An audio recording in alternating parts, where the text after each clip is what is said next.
माता की, भारत माता की, संत जीवाराम जी महाराज की, संत जीवाराम जी महाराज की, संत आत्माराम जी लक्ष्य जी की, संत आत्माराम जी लक्ष्य जी की, संत आत्माराम लक्ष्य जी की, बाबा साहब भीमराव अम्बेडकर जी की, बाबा साहब भीमराव अम्बेडकर जी की। आज के इस अखिल भारतीय रैगड़ महासभा प्रतिनिधि सम्मेलन में कार्यक्रम में उपस्थित जिनको अभी आपने सुना, ऐसे दिल्ली से सांसद और मेरे मित्र भाई योगेंद्र चांदोलिया जी, विधायक हमारे राम साहब वर्मा जी, अखिल भारतीय रैगड़ महासभा के राष्ट्रीय अध्यक्ष, एक बार नहीं 2 बार, क्योंकि उनकी सरलता, उनकी सौम्यता और समाज के प्रति, राष्ट्र के प्रति उनकी जो भावना है, ये उसी का परिणाम है। ऐसे हमारे श्री BL नवल साहब, राष्ट्रीय उपाध्यक्ष सीताराम जी मौर्य साहब, संयोजक हमारे युवा राम अवतार कुलदीप जी, सह संयोजक SN धौलपुरिया जी, भाजपा की प्रदेश मंत्री मेरी छोटी बहन स्टेफी चौहान, अखिल भारतीय रैगड़ महासभा के पूर्व अध्यक्ष डॉक्टर SK मोहनपुरिया जी, विवेक खोलिया जी, पूर्व उपाध्यक्ष SC आयोग के, और मेरे सामने राजस्थान के कोने कोने से आए मेरे सभी भाई और बहनों, सबसे पहले तो मैं आप सभी का वंदन करता हूं, अभिनंदन करता हूं, आप सभी को मैं प्रणाम करता हूं, क्योंकि आप पूरे राजस्थान से चल करके राजस्थान की राजधानी जयपुर में आए हैं और मैं यहां रहता हूं, इसलिए मेरा दायित्व बनता है कि मैं आप सभी का स्वागत और अभिनंदन करूं। आप सभी का बहुत बहुत स्वागत, बहुत बहुत अभिनंदन। अखिल भारतीय प्रतिनिधि सम्मेलन में आमंत्रित करने के लिए भी मैं अखिल भारतीय रैगड़ महासभा का आभार व्यक्त करता हूं। इस अवसर पर सम्मानित किए जा रहे विभिन्न क्षेत्रों के सफल व्यक्तित्व एवं राष्ट्रीय स्तर पर खेल उपलब्धियों प्राप्त करने वाले खिलाड़ियों को भी मैं बहुत बहुत बधाई देना चाहता हूं। आप ये हैं जो समाज और देश के तस्वीर बदल रहे हैं, और ये मैं ऐसे नहीं कह रहा, क्योंकि ये जो संगठन है ये आजादी से पहले बना हुआ है। 2044 का संगठन है, 1944 में बना हुआ संगठन है, आजादी से पहले बना हुआ संगठन है। मेरे भाई और बहनों, मैं आपसे एक ही बात कहना चाहता हूं कि समाज का राष्ट्र के प्रति, आजादी की लड़ाई के प्रति हमारे लोगों का इतना बड़ा सहयोग रहा। आप लोगों ने, हमारे उन पूर्वजों ने आजादी की लड़ाई में बढ़ चढ़ के हिस्सा लेने वाले थे। मैं ऐसे उन सभी को भी प्रणाम करता हूं। यह समाज हमेशा समाज हित की, राष्ट्र हित की बात करता है। हमेशा आप लोगों ने समाज की और राष्ट्र की परवाह करते हुए आगे बढ़े हैं, और इसलिए मैं आप सभी को बधाई भी देता हूं, क्योंकि आप देख रहे हैं देश के यशस्वी प्रधानमंत्री नरेंद्र मोदी जी के नेतृत्व में देश का हर वर्ग, हर जाति, हर समाज उन्नति कर रहा है। यह मैं आपसे सीधे कहना चाहता हूं। अगर 2014 के बाद देश के अंदर जो परिवर्तन आप देख रहे हैं, वो आप अपने आप में स्वयं महसूस कर रहे हो। 2014 के बाद का परिवर्तन, चाहे हमारी गरीब कल्याण की योजनाएं हैं, चाहे हमारे प्रदेश का, देश का विकास हो, चाहे हमारा बढ़ता हुआ दुनिया में भारत का सम्मान हो, ये 2014 के बाद आप देख रहे हैं। और यही नहीं, देश के अंदर आतंकवादी आते थे, घटना करके चले जाते थे, यहां तक कि सैनिकों के सिर काट करके भी ले जाते थे। लेकिन मैं आपको इतना बताना चाहता हूं कि 3 घटना हुई है, आप उनको देख सकते हैं, चापुरी हो, पुलवामा हो या 22 अप्रैल को पहलगाम की घटना हो, मेरे भाई और बहनों, हमारे देश की सेना ने अंदर घुस के मारने का काम किया, अंदर घुस के मारने का काम किया।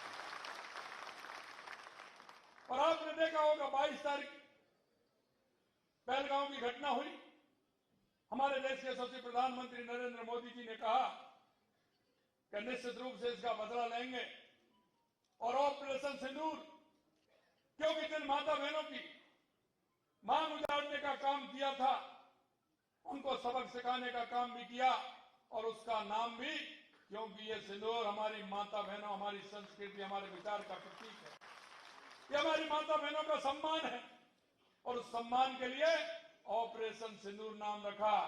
और 6 और 7 तारीख की रात को उन ठिकाने, जो आतंकवादी ठिकाने थे, सीधा उन पर हमारे देश की सेना ने और देश के वैज्ञानिकों ने उस पर पूरी तरह से आतंकवादी अड्डों को समाप्त कर दिया और उन आतताइयों को और आतंकियों को सबक सिखाने का काम हमारी देश की सेना ने किया। मैं ये सारी बातें आपको इसलिए कहना चाहता हूं कि देश के अंदर जो परिवर्तन आप देख रहे हैं, और ये भी आपने देख लिया, यह पाकिस्तान ही नहीं, पूरे विश्व ने देखा है कि भारत महाशक्ति बनने वाला है, भारत महाशक्ति है, इसके आगे किसी की पार पड़ने वाली नहीं है। ये हमारी सेना ने और हमारे वैज्ञानिकों ने बता दिया। मेरे भाइयों, इस देश को बनाने में रैगर समाज का बहुत बड़ा योगदान है, क्योंकि हमारे आत्माराम लक्ष्य जैसे संतों का मार्गदर्शन हर समय मिला है और उन्होंने देश की संस्कृति और देश के विचार के लिए उन्होंने काम किया है। और इसलिए मैं आपसे कहना चाहता हूं कि आप देख सकते हैं, बाबा साहब भीमराव अम्बेडकर जी ने जिस समतामूलक और शिक्षित समाज की परिकल्पना की थी, उसे माननीय मोदी जी ने साकार करने का काम किया है। पहले सिर्फ गरीबी हटाओ के नारे लगते, लेकिन 2014 के बाद जितनी गरीब कल्याण की योजनाएं आई हैं, आप देख सकते हैं, उनके बारे में भी मैं आपको थोड़ा सा बताऊंगा। और मैं इतना भी कहना चाहता हूं, इस पावन अवसर पर भारत मां के महान सपूत, संविधान निर्माता भारत रत्न बाबा साहब को भी मैं नमन करता हूं कि उन्होंने हमारे संविधान का निर्माण किया। साथियों, इस देश और प्रदेश में ही नहीं, बाबा साहब को दुनिया भर में बहुत आदर से देखा जाता है। पिछले साल राजस्थान के लिए निवेश यात्रा के लिए मुझे लंदन जाने का मौका मिला। मैंने उनका किंग हेनरी रोड स्थित ऐतिहासिक अम्बेडकर हाउस का दौरा किया। निश्चित रूप से मैं अभिभूत हुआ। देश के यशस्वी प्रधानमंत्री नरेंद्र मोदी जी ने उसका नया रूप देकर के उसको बनाया। बाबा साहब की स्मृति में यह स्थान बाबा साहब डॉक्टर भीमराव अम्बेडकर से जुड़ी अमूल्य स्मृतियां, उनके जीवन के महत्वपूर्ण प्रसंगों और उनके द्वारा किए गए अद्भुत कार्यों का साक्षी है। जब मैं वहां गया तो मैंने देखा कि जिस तरह से बाबा साहब का एक एक जो कमरा था उसमें वो पढ़ते थे, जिसमें विश्राम करते थे, वो था रेलवे लाइन के बिल्कुल बगल में, पीछे वृक्ष था। वहां जब जो लोग थे उनसे जब मैंने पूछा तो उन्होंने बताया कि बाबा साहब यहाँ जब ट्रेन आती थी, इस वृक्ष के नीचे एक टेबल लगी हुई थी, उस टेबल पर बैठते थे और जब वो ट्रेन से जाते थे और ट्रेन से आते थे, वो बाहर इसलिए बैठते थे, जैसे ही ट्रेन आती थी पैदल चल करके स्टेशन पास में था, वहां जाते थे। अगर उस स्थान को देखेंगे उसमें अलग ही खुशबू आती है, एक संदेश देने वाला स्थान। इसलिए मैं कहना चाहता हूं, दुनिया आज भी उनकी अर्थशास्त्र, सामाजिक दर्शन और कानून का ज्ञान लोहा मानती है। उन्हें इसीलिए तो सिंबल ऑफ नॉलेज कहा जाता है। उन्होंने दुनिया का सबसे बड़ा संविधान देकर भारत को सबसे बड़ा लोकतंत्र बनाया। सभी के प्रारूप समिति के अध्यक्ष के रूप में संविधान निर्माण में अमूल्य योगदान की वजह से हम उन्हें भारतीय संविधान के निर्माता के रूप में भी याद करते हैं। उन्होंने महिला सशक्तिकरण, श्रम सुधार जैसे हर क्षेत्र में उन्होंने महत्वपूर्ण योगदान दिया, लेकिन आजादी के बाद एक लंबे अरसे तक उन्हें सम्मान नहीं मिल पाया। जो उन्हें मिलना चाहिए था। मित्रों, मैं कहना चाहता हूं, जिन लोगों ने बाबा साहब के साथ 4 दशक तक उनको कोई सम्मान नहीं मिला, जब केंद्र में भारतीय जनता पार्टी नीति सरकार आई तो बाबा साहब को भारत रत्न मिला, भारत रत्न मिला। क्योंकि वो लोग तो बाबा साहब की उस विरासत को मिटाना चाहते थे, चुनाव भी नहीं लड़ने दिया, टिकट भी नहीं दिया। अगर निर्दलीय चुनाव लड़ा तो उनको हराने का काम जिन लोगों ने किया वो आपको पता है। ये दुखद है कि जब डॉक्टर बाबा साहब अम्बेडकर जीवित थे तब तक उन्हें कोई सम्मान नहीं दिया गया। अफसोस की बात है कि जैसा मैं बता रहा, 4 दशक बाद भी नहीं दिया। हमारे आने वाले पीढ़ी इस महापुरुष के कार्यों में जाने और उनके विचारों को समझे, इसके लिए हमारे यशस्वी प्रधानमंत्री नरेंद्र मोदी की पहल पर ही बाबा साहब अम्बेडकर के जीवन से जुड़े 5 महत्वपूर्ण स्थानों को पंच तीर्थ के रूप में विकसित करने का काम किया है। इन पंच तीर्थों में बाबा साहब की जन्मस्थली मऊ, दीक्षा भूमि नागपुर, महापरिनिर्वाण भूमि दिल्ली, चैत्य भूमि मुंबई और शिक्षा भूमि लंदन को इसमें शामिल किया गया है। और आपको मैं एक बात और कहना चाहता हूं, जिस दिन बाबा साहब ने संविधान का प्रारूप बना करके दिया था और उनको बना था प्रधानमंत्री नरेंद्र मोदी जी ने 26 नवंबर को बाबा साहब को सम्मान देते हुए संविधान दिवस के रूप में मनाने की शुरुआत की और बाबा साहब को देशवासियों के तरह से सच्चा सम्मान दिया गया। पहली बार आदरणीय नरेंद्र मोदी जी ने बाबा साहब के योगदान, उनके विचारों को सही स्वरूप में दुनिया के सामने रखने का काम किया। और आज भी आप देखते हैं, सबसे पहले जो मैं कहना चाहता हूं कि बाबा साहब की पवित्र भावनाओं के अनुरूप ये आगे बढ़ रहा है। 2014 में सत्ता संभालते ही बाबा साहब की विरासत और आजाद भारत को लेकर देखे गए उनके सपनों को साकार करने में कोई कसर नहीं छोड़ी। गरीब, वंचित, महिला उत्थान के लिए लगातार वो काम कर रहे हैं। बाबा साहब ने लिखा है कि इन चारों का उत्थान होगा तो हमारे देश का उत्थान होगा, हमारे प्रदेश का उत्थान होगा।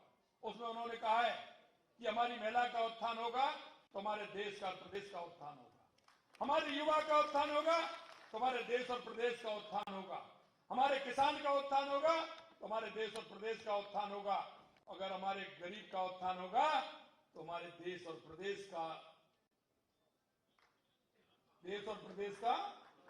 उत्थान होगा। इसलिए मैं कहना चाहता हूं कि हमने 4 जातियों में देश के यशस्वी प्रधानमंत्री नरेंद्र मोदी जी ने, बाबा साहब ने कहा है, उसको प्रारूप देने का काम किया है। इसलिए मैं आज आपसे इतना ही कहना चाहता हूं कि चाहे हमारी राजस्थान की सरकार हो या हमारी केंद्र की सरकार हो, हम युवा, महिला, किसान, मजदूर, गरीब, उनको लेकर के हम काम कर रहे हैं। और मैं ये भी आपको कहना चाहता हूं कि लगातार हमने जिस तरह की योजना बनाई है, चाहे हमारी पेंशन योजना हो, चाहे हमारी पालनहार योजना हो, ज्यादा मैं करूंगा तो समय ज्यादा लगेगा। और आपने देखा होगा, पहली बार विमुक्त, घुमंतु और घुमंतु समुदाय के कल्याण के लिए दादू दयाल घुमंतु सशक्तिकरण योजना का काम किया, जिसके लिए 60 करोड़ रुपए तो उनके खर्च किए, लेकिन उनको लगभग 26,000 लोगों को पट्टे देने का काम, जिनके पास कोई स्थान नहीं था रहने के लिए, ये भी हमारी राजस्थान की सरकार ने किया। कहीं उनको रहने के लिए स्थान नहीं था, वो अपना मकान नहीं बना सकते, वो इधर उधर घूमते थे। इसलिए मैं ये भी कहना चाहता हूं, डॉक्टर भीमराव अम्बेडकर विधि विश्वविद्यालय जयपुर के तहत Ambedkar institute of constitutional studies research की शुरुआत भी हमने की गई है। हमारी सरकार द्वारा प्रदेश में अनुसूचित जाति, अनुसूचित जनजाति, ओबीसी, कमजोर वर्ग, दिव्यांगों को संबल देने का काम भी हमने किया है। मैं आपको इतना ही कहना चाहता हूं, बाबा साहब भीमराव अम्बेडकर के पंचतीर्थ भ्रमण यात्रा का भी हमने कार्यक्रम बनाया है, जिसमें जाकर के उनके देश में जो हमारे स्थान है उनको जाकर के देख सकते हैं और उनसे जुड़ सकते हैं। अंत में मैं इतना कहना चाहता हूं, अखिल भारतीय रैगर महासभा ने कुछ मांग मेरे सामने रखी।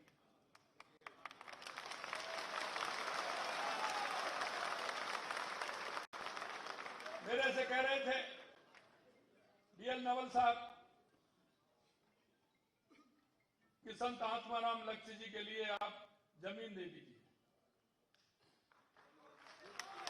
मैंने कहा जमीन नहीं, जमीन भी देंगे और पैनोरमा भी बनवाएंगे।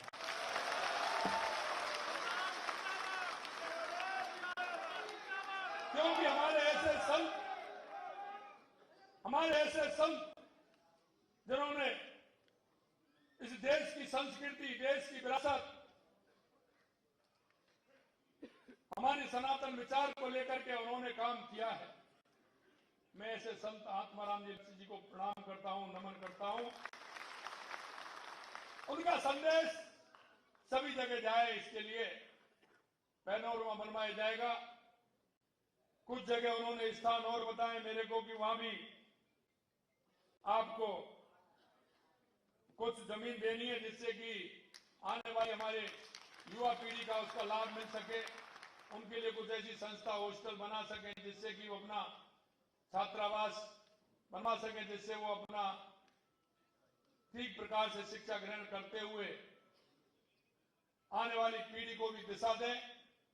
और वो एक जो लक्ष्य मन में सोचा है उन्होंने आगे बढ़ने का, उन्होंने जो लक्ष्य देश और राष्ट्र की सेवा को समर्पित होने का काम वो कर सकते हैं। मैं वो भी कहना चाहता हूं कि जहां आप आवश्यकता समझोगे, जहां आप बताओगे, वहां वो भी हम करेंगे। क्योंकि ये समाज हमारा ऐसा समाज है कि हमेशा राष्ट्र के हितों से जुड़ा हुआ है और राष्ट्र से जुड़कर आप काम करते हैं। मैं अंत में इतना कहूंगा आपसे, मेरे भाई और बहनों, इस देश की राजनीति की जो दिशा थी आजादी के बाद, वो दिशा भटकी थी।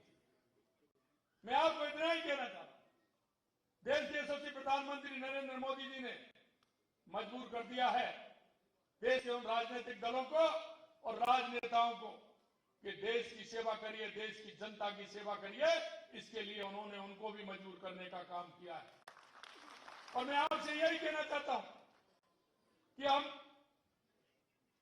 हर व्यक्ति की, युवा, किसान, महिला, मजदूर, हमारी सरकार जो लक्ष्य को लेकर के चलती है, बाबा साहब भीमराव अंबेडकर जी के अंत्योदय को लेकर के चलती है।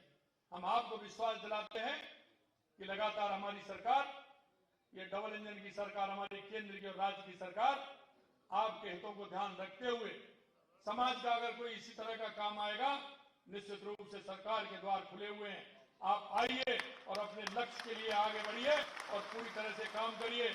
मैं आज पुनः, क्योंकि मेरे को बताया 1944 की संस्था, और 1944 की संस्था आज जिस रूप से काम कर रही है, मैं निश्चित रूप से अध्यक्ष जी को और उनकी टीम को बहुत बहुत बधाई देता हूं, धन्यवाद देता हूं। और आप सभी को भी धन्यवाद देता हूं कि एक साथ आप सभी के दर्शन का लाभ मुझे मिला, इसलिए आपको भी धन्यवाद देता हूं। आज क्योंकि मेरे को बीकानेर जाना है, कल पीएम साहब का कार्यक्रम है, थोड़ी में समय की जल्दी है, नहीं मैं आपके बीच में बैठता, कुछ और बातें भी सुनता, कुछ मिलता। कई लोग मेरे देख रहा हूं मैं, कुछ परिचित हैं, मित्र हैं, भाई हैं, बहन हैं। मेरे को थोड़ा सा समय का अभाव है, इसलिए मैं इतना ही कहना चाहूंगा कि हमेशा सरकार के द्वार आपके लिए खुले हुए हैं। आइए और हम सब मिलकर के हमारे राजस्थान को कैसे आगे बढ़ा सकते हैं, हमारे देश को कैसे आगे बढ़ा सकते हैं, बाबा साहब भीमराव अंबेडकर के रास्ते पर चल करके हम दुनिया में हमारे भारत को एक मजबूत भारत और विकसित भारत, उत्कृष्ट भारत बनाने में, उत्कृष्ट राजस्थान बनाने में हम सबका योगदान हो। इसी आशा और विश्वास के साथ आप सभी को पुनः धन्यवाद। जय हिंद, जय भारत, जय राजस्थान। बहुत बहुत धन्यवाद।